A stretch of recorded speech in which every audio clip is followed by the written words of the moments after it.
I think he needs to be adaptable to, like, the church's individual situations and, like, problems, and he needs to be able to work them through. A quality that I'd be looking for is someone who, like, makes being a Christian realistic and not, like, fluffy and happy, but, like, realistic, like, the downs and ups of being a Christian. One quality I'm looking for in a pastor is, since God is love, I want the pastor to be a good example of unconditional love for his congregation and for the community around us, because we're kind of the church on the corner. We have a really good opportunity to ministry to the people around us. So not being too proud to do outreach.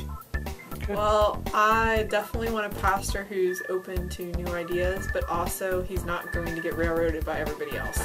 Like, he's not going to just listen to one person and say, okay, that's a good idea, I'll just go along with that, even though he has his own opinions. He's going to be able to stand by his convictions that God's given him, even though people are telling him.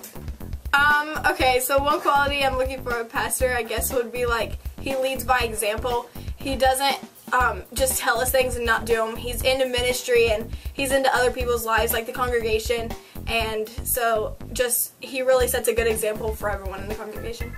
Integrity. Integrity is an adherence to moral and ethical principles. It's to me, I mean, coming from a church background, with my father being a pastor and seeing so many, it's one of the main things you look for in a pastor is integrity, because you want to make sure they can make the right decisions at the right time, because timing is everything in a church, I think, but also the quality of your decision, as well as, you know, the biblical standings that back that decision. So I think he can't be, like, set in his ways. I don't want someone who, like, puts themselves, like, on a pedestal, but is with the congregation and is a leader and a server and not just a leader. One quality I really don't want in a pastor is someone who is so involved in how they appear or putting on a good show on Sundays that they forget about being genuine. You have to be the kind of person that is able to stand up there and back up the things they say with their personal actions in their life. I don't want them to just be, like, focused on one group of the church, and you can focus on more different ages than just one age. Someone who can't relate to teens. Someone who's, like, set in his ways, like he's not willing to change. I don't want him, like, just preaching at us, like, just a huge stack of sermons, kind of. I guess I want him to be relational enough that we're really learning from his sermons and not just in one ear, out the other. Probably impersonal.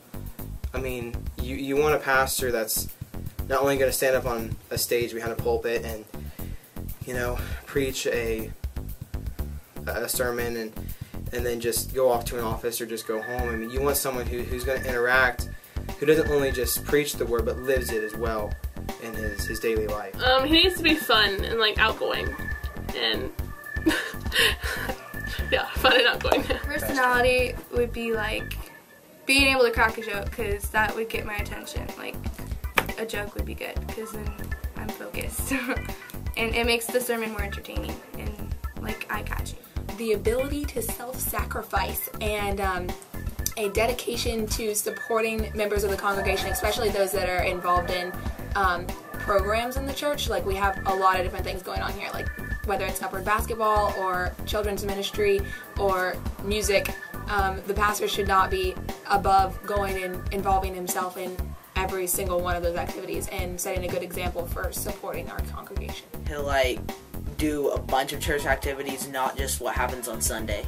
Someone who's kind and inclusive. Like, he includes everyone when he talks. He doesn't exclude anyone by anything. No, I think he should definitely be, like, able to relate to a lot of different kind of people and just as, again, a really good example of just Christ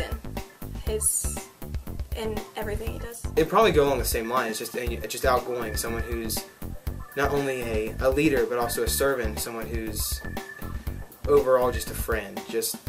I mean, that's, if we're supposed to mimic Jesus, I mean, he got to know people and he befriended them and he got to know what they needed, and then he preached the gospel to them. So I think the first thing is just becoming a true friend to the church and becoming connected to it, as well as the people outside the church, people who need Christ, to become friends with them and learn what they need before just, throwing the Bible at them or something, just to become more personal.